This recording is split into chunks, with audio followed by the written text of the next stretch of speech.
You can point to the slow, inevitable decline of traditional linear media.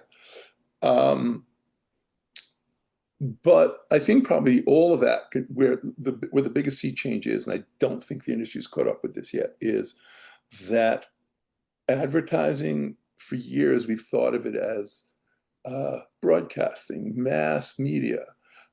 You put an ad in a magazine and you know, 1 million people read the magazine. You put a TV commercial on a show and 8 million people watch the show. But that's not how advertising works anymore. Now, advertising involves serving impressions to devices based on the targeting criteria associated with those devices.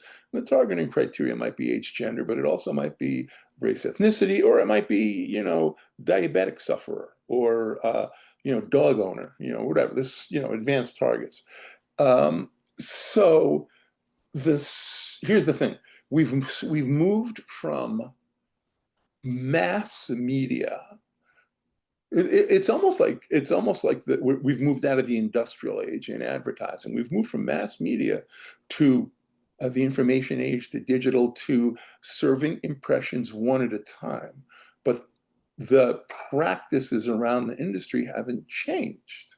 So we still have something called the upfronts, which, if you took a step back and thought about it, is a preposterous construct in this day and age. I have to buy all the network TV programming before they sell out for the season that starts in September. There is no season. Shows are starting all year, you know, on all sorts of platforms. We think about reach and frequency still the way we thought about it when advertising was mass delivered. So I kind of feel like the technological change that has ultimately led us from placing mass media ads to the broadest demographics possible, and all the industry behaviors that sprung up around that, that's changing to the precision delivery, or activation, as we like to call it, of impressions to devices. Device might be a connected TV, it might be a computer, it might be a phone. But we're delivering impressions to devices based on the targeting characteristics associated with those devices, but we haven't fundamentally overhauled how we think about making and distributing advertising in order to keep up with the technology that underlies the entire industry. And then you could also layer on top of that, AI lets us not only target impressions at a micro level, but tailor the creative at a micro level if we were so inclined. So the one last thing I want to say on this topic, I know it's a little bit of a diatribe, is that there is blowback from this genius we have in how we are able to target advertising, which is, oh my God, advertising is so precise and targeted to the device level based on exactly who you are. We all know this as people who watch TV, that if you sit down with your loved one to watch, let's say you're going to binge 3 shows in a row on your favorite ad-supported streaming platform, and the two of you in each of these shows are going to see the same ad like 5 times, 4 times, let's say, in each show. So you watch the same channel, you watch the same streaming platform, the same program, and we all know this as viewers. We're going to see that ad 4 times a show. In each episode, we've seen that ad 12 times. Why is that a good thing? And I watch TV with my wife, and like she says to me, I thought you people were so brilliant about getting advertising out. Why are we seeing this ad 12 times? So I asked a colleague of mine who has been recently at both TV networks and ad agencies, and he said, you know, that's kind of like the blowback, or the flip side, or the underbelly of precise targeting is, yes, on the one hand, we can target ads to left-handed diabetic dog owners. But on the other hand, you're so precisely defined that there aren't a lot of advertisers who want you that specifically. So I thought that was fascinating, that we keep hearing about excess frequency, but in fact, it's to some extent a function, you know, micro-targeting, advanced targets should be the antidote to that. But in fact, apparently it's contributing to it because, back in the days when McDonald's target was people with mouths, um, this wasn't so much of a problem because they could deliver their ads to anybody watching the streaming service that night, as opposed to the small handful of us that very specifically match whatever the target is. The future I would like to see for the advertising industry is, you know, change is really difficult. There are giant corporations that were constructed around the technology, let me say technological base of how advertising is created and distributed, and the content, how the content it lives in is created and distributed. Giant companies that have a problem now because technology upon which their companies were based is being undermined. And the example I always give is let's think about like the TV network business, right? So once upon a time, we had broadcast, and broadcast was an amazing business because it was based on spectrum space. Spectrum space was a scarce commodity. So the way it worked is you put a big stick in a field and then you cast checks. Well, it was a bonanza, right? And then cable came around. And that was terrifying because now, there's not going to be just 7 channels. There's going to be like 36, eventually 500, but at first 36.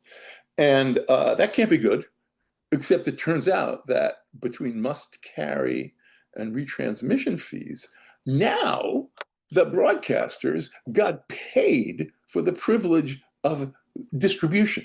So distribution went from kind of free, because you just sent it out over the airwaves, to actually being a profit center.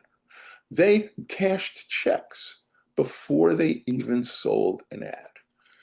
And again, great business. Now streaming comes around, and now the distribution now, not only is it not a profit center, but if I'm going to watch Law and Order SVU on Peacock, NBCU has to pay for the bandwidth to get SVU into my house.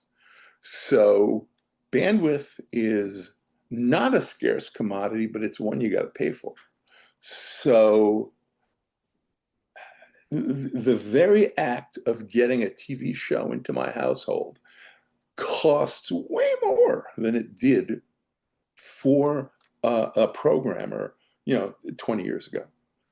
And the audience to that program is going to be teensy weensy. I was on a panel and I said, 25 years ago, a 0.7 was like a rounding error. Now, and Andrea Zapata, who was at Warner Discovery at the time, said to me, cut me off and says, now it's a rounding, now it's a hit.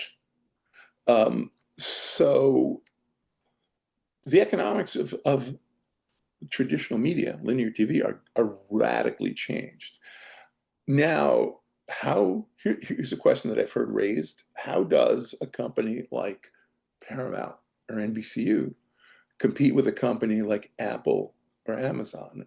Because those companies are 10 times as big as the traditional media companies. And here's the thing. Let's suppose, and I do, let's suppose I have Prime and I have Apple TV and I have Paramount Plus and I have Disney Plus and I have Hulu and I have Paramount Plus, which I do, all of them. There's one in there that I'm never going to cancel, never. And that's Prime. And you know why I'm never going to cancel Prime? Free shipping. How does NBCU compete with free shipping? We have Apple TV because we bought a phone. Like I don't even think those digital companies have to make money on TV for it to be good business for them. So I guess I've gone very far from your question, but what I want to see happen with advertising is I want to see it um, reinvent itself for the way the technology for the dissemination of data, and by the way, in this day and age, data includes content and ads.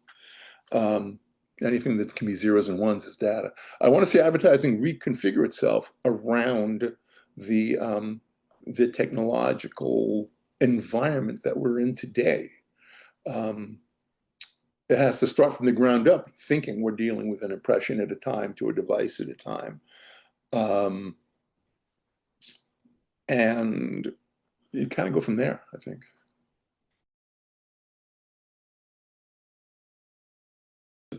Yeah, I mean, I have a very simple answer.